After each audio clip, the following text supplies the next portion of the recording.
What if the person who acts like they don't need anyone actually falls apart the moment you stop reaching out? And what if their body, not their mind, not their words, their actual nervous system, starts doing things they cannot explain and cannot control? This is not theory. This is neuroscience. And it is going to change everything you thought you knew about the person who always seemed fine.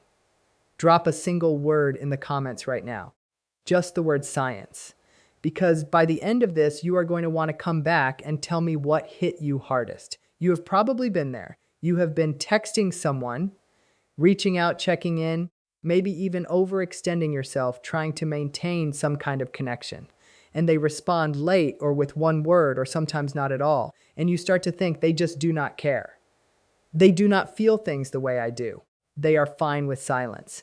They prefer distance. They do not need me. And so one day, maybe out of exhaustion, maybe out of self-preservation, maybe because someone finally told you to stop chasing, you go quiet, you put the phone down, you stop texting, and you think, well, they probably will not even notice. But here is what actually happens on their end. And I mean physically, biologically. In the body they have spent a lifetime learning to ignore, something shifts. And that shift is not nothing. It is not neutral. It is not the peaceful silence they always claim to want. It is a full-scale, under-the-radar, system-wide response that they are almost completely unaware of. And the science behind it is genuinely wild.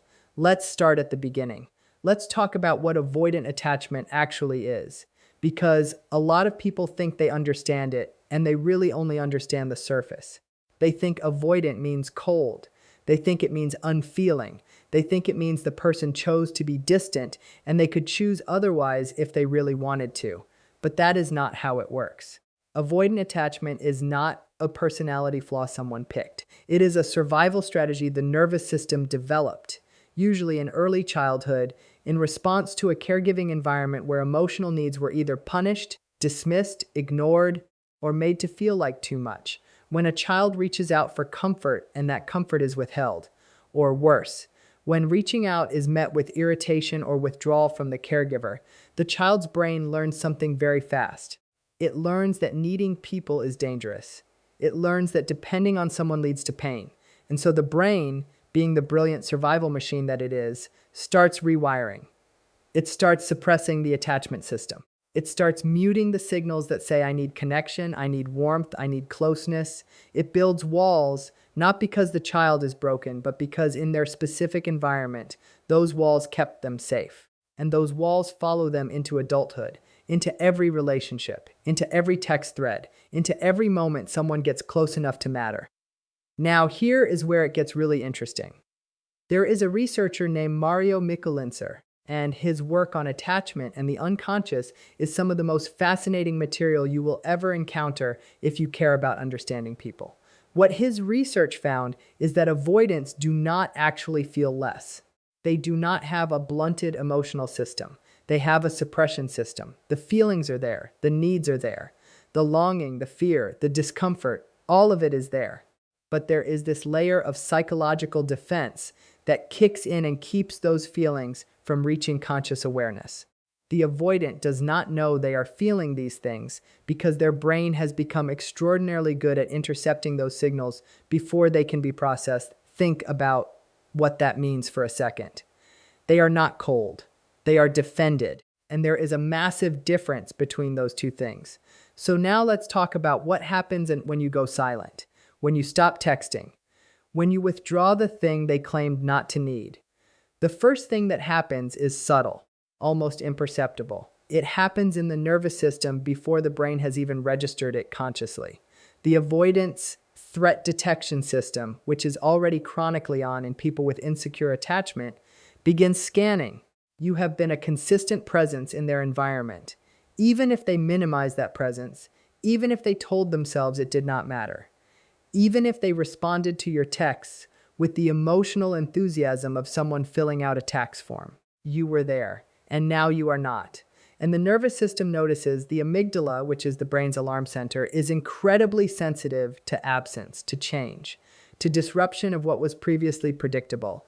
And when you stop texting, there is a tiny but real activation in that system, a low-level alert, a signal that says something in the environment has changed. This does not immediately translate into a conscious feeling. The avoidant is not sitting there thinking, oh no, they stopped texting, I am anxious. That is not what happens. What happens is more physical, more bodily, a slight tension, a vague restlessness, a subtle irritability they cannot quite place. They might feel a little off and not know why. They might have a harder time settling into whatever they were doing. Their body is responding to the absence before their mind has caught up. Now let's talk about cortisol, because cortisol is a big part of this story. Cortisol is your stress hormone. It gets released when your body perceives a threat, real or imagined. And studies on attachment have shown something really remarkable. Avoidants, particularly dismissive avoidants, tend to have chronically elevated baseline cortisol levels. This is counterintuitive because they seem so calm on the surface. They seem unbothered. They seem like the most regulated people in the room. But their bodies are working incredibly hard to maintain that appearance of calm. The suppression of emotional experience is not a free process. It costs something. And what it costs is showing up in the stress hormones that are quietly flooding their system all the time. When you stop texting, when you remove yourself from the equation, that cortisol can spike. Not dramatically, not in a way they would recognize as anxiety necessarily. But the body is under more stress than it was when you were present. Because presence, even the presence they claim to find suffocating, was regulating something in them they were not consciously aware of. There is a concept in neuroscience and attachment theory called co-regulation, and it is exactly what it sounds like. We regulate each other's nervous systems. When you are in a relationship with someone, when you are in regular contact, your nervous systems are in conversation, not literally, not consciously, but biologically. Your predictable behavior, your consistent reaching out, your presence in their world, all of that was serving a regulatory function for them, even as they told themselves they did not need it. And when you remove that, the regulation goes with it. Their nervous system has to work harder to maintain homeostasis, and that effort shows up in the body. Now, here is something that will really make you pause. Research on what happens when avoidants are placed under stress, specifically separation stress, reveals something that completely contradicts their self-presentation. Studies using subliminal priming and implicit response measurement, ways of measuring what is happening before conscious filtering kicks in, show that when avoidants are exposed to separation cues, words related to loss, absence, abandonment, their physiological stress response mirrors that of anxiously attached individuals. Their hearts race, their skin conductance goes up, their cortisol spikes. The same fear response is happening in the body. But then, about half a second later, the suppression system engages and starts bringing those responses back down. By the time the avoidant has conscious awareness of what they are feeling, it has already been flattened, already managed, already pushed below the surface, half a second. That is how fast the defense activates. That is how efficient the system they built is. And that is why they genuinely do not know they are scared. They genuinely believe they are fine. Because by the time they check in with themselves, their own nervous system has already cleaned up the evidence. This is why it is so maddening to love an avoidant. This is why you have probably had conversations where you express that you feel disconnected and they look at you with what seems like genuine confusion. Because from their internal experience, everything is fine. They are not lying to you. They are experiencing a genuinely distorted version of their own emotional reality, because their nervous system has been suppressing and rewriting those signals since childhood. But when you stop texting, something interesting starts to happen over the next few hours and days. The suppression system, which is designed to manage active emotional signals, starts to have less to work on consciously. The threat, your potential disappointment, your potential needs, your potential emotional expressiveness is no longer in their immediate environment. And in that quiet, things start to seep through. Not always consciously, not always as recognizable emotion, but as behavior, as restlessness, as a vague but persistent background noise in the mind that they cannot identify. They might find themselves picking up the phone and putting it back down, not necessarily because they are thinking about you specifically, but because something is pulling in that direction. They might find themselves thinking about a memory, something funny that happened. Something you said, it surfaces. They file it away. But it surfaces again because the memory system and the attachment system are deeply linked, and the attachment system is now mildly activated, and it is pulling material into awareness that their conscious mind would prefer to leave alone. Studies show that even after very brief periods of reduced contact from someone they were in regular communication with, avoidants show increased activation in areas of the brain associated with social cognition. They start thinking about the relationship more, not necessarily in an emotionally flooded way, not in the way an anxiously attached person might, but in a quieter, more circular kind of rumination. A returning to the subject, a subtle preoccupation they would deny if asked. And here is something else that is happening in the body during this time. Oxytocin, sometimes called the bonding hormone, is interesting in avoidance because their system has a complicated relationship with it. Research suggests that avoidants may have a dysregulated oxytocin response, meaning the system that is supposed to make closeness feel good and safe has been dampened or altered by their early experiences. This is part of why closeness feels threatening rather than comforting. The very thing that is supposed to feel like relief feels instead like vulnerability and danger. But when social connection is withdrawn, even an avoidance oxytocin system registers the absence. The body is designed for connection. That is not a romantic notion. That is evolutionary biology. We are a deeply social species, and our biological systems are built around the presence of others. When that presence is removed, even someone who has spent decades convincing themselves they do not need it will experience a physiological response to the absence. And then there is the ego, because we have to talk about the ego too. Avoidants have often built their entire sense of self around self-sufficiency, independence, not needing anyone. These are not just coping strategies, they are identity structures. They are the story the avoidant tells themselves about who they are and what they value and why they are okay on their own. And for a long time, your presence, your reaching out, your consistent contact was confirming their narrative. They could pull back because you were always there. They could feel independent because you were the one maintaining the connection. Your pursuit was actually part of the architecture of their self-sufficiency. When you stop texting, you pull out one of the load-bearing beams of that architecture. They can no longer feel independent in relation to you because you are no longer providing the counterweight. And the identity starts to wobble slightly. Just slightly. Just enough to create a low-grade cognitive dissonance. A feeling that something is not quite right, though they cannot always locate where that feeling is coming from. This is when you start to see what people sometimes call the avoidant return, where someone who seemed completely unbothered suddenly re-engages. And people often misread this as a sign of love, as a sign of wanting you back, as evidence that they care. And sometimes it is those things, but sometimes, and this is the uncomfortable truth, it is the nervous system doing what nervous systems do.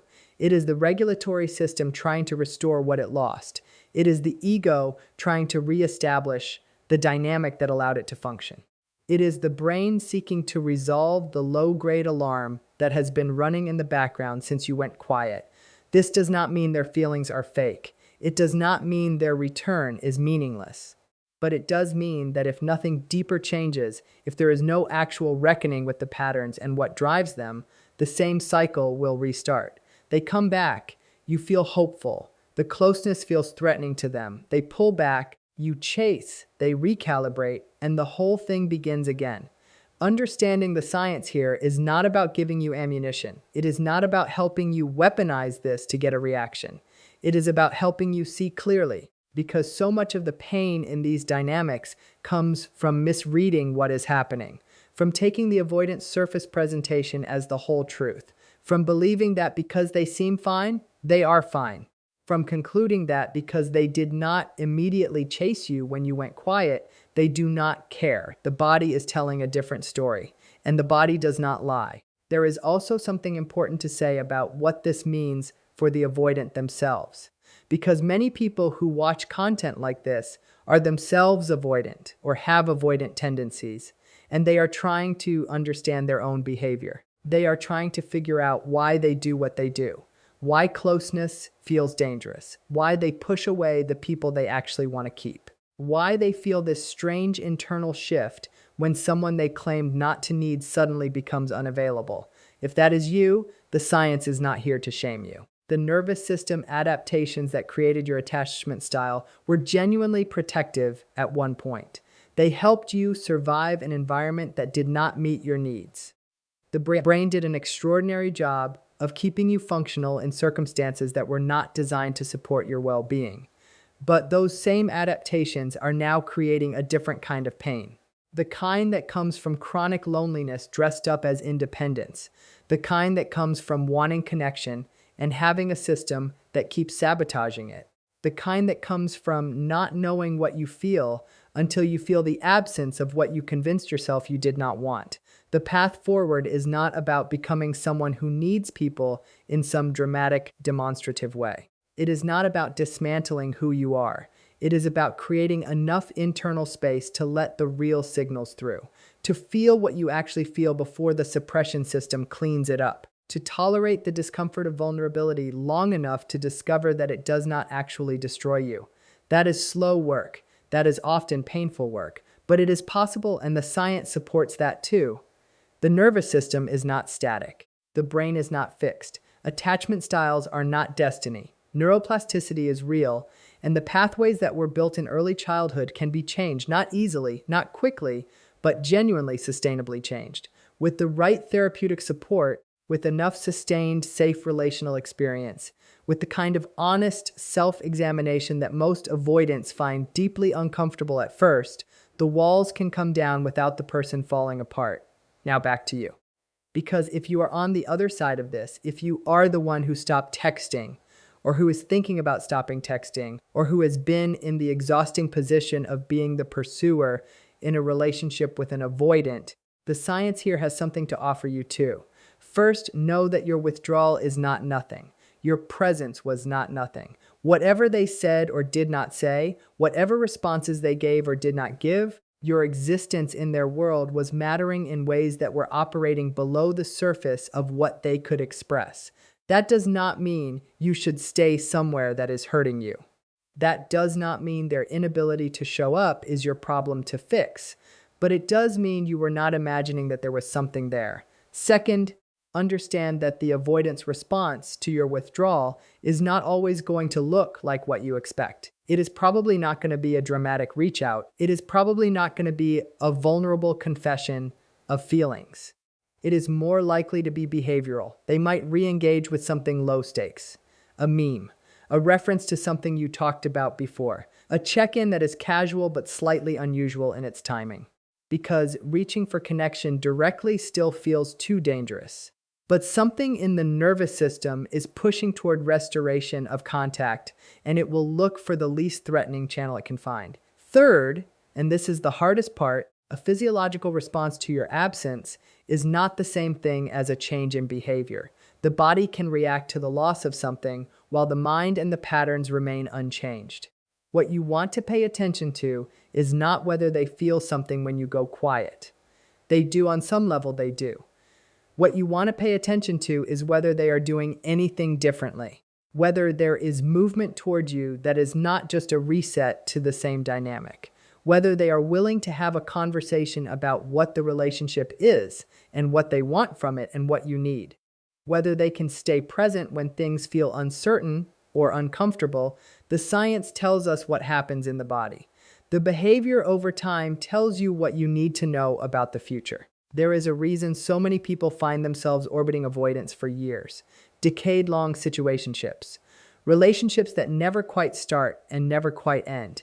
Connections that feel significant but never seem to deepen into something stable. And a lot of that is because the dynamic creates a kind of intermittent reinforcement loop that is genuinely neurologically similar to addiction. The unpredictability of the avoidance engagement activates the dopamine system in a way that consistent connection simply does not. Your brain starts craving the hit of their attention specifically because it is unpredictable. Because when they do engage, it feels like winning something. And that winning feeling is reinforced in the neural pathways. And so you keep reaching, you keep texting. You keep trying to earn the consistent warmth that their attachment system is currently not able to give. Understanding this does not make you weak for having been caught in it. It makes you human. Your brain was responding to a pattern the way all human brains respond to that pattern. But understanding it does give you a choice you might not have had before. Because now you can see the mechanism. Now you can see that the craving is not evidence of compatibility. Now you can see that the chemistry you feel in these dynamics is partly real connection and partly your own neurological response to uncertainty. You deserve a connection that does not require you to manage your own needs into oblivion. You deserve someone who does not need you to disappear before they can acknowledge they want you around. You deserve relationships where the closeness is not the threat, and the avoidant in your life, if they ever do the work, if they ever develop the capacity to tolerate intimacy, they deserve that too. Not with you necessarily. That is a separate question, a question only you can answer based on your own experience and your own limits. But they deserve the chance to become someone who can actually receive what people are trying to give them. Who can feel the warmth of connection without the alarm bells going off? Who can stop performing independence long enough to experience what it actually feels like to not be alone? The science behind all of this is not just interesting. It is humanizing. It is the reminder that people are not simply choosing to be difficult, that the nervous system has a longer memory than the conscious mind, that behavior that looks like indifference is often defense. That distance is not always preference. Sometimes it is the only language someone learned for managing the unbearable vulnerability of caring about another person. That does not excuse it, but it does explain it. And sometimes explanation is the first step towards something that actually changes. So the next time you look at your phone and wonder whether they even noticed you went quiet, know this. Somewhere in a nervous system that was built to pretend it does not need anything, something registered, something shifted, something is running quietly in the background that they cannot name and probably will not show you. The body keeps the score. Even when the mind has convinced itself there is no game being played.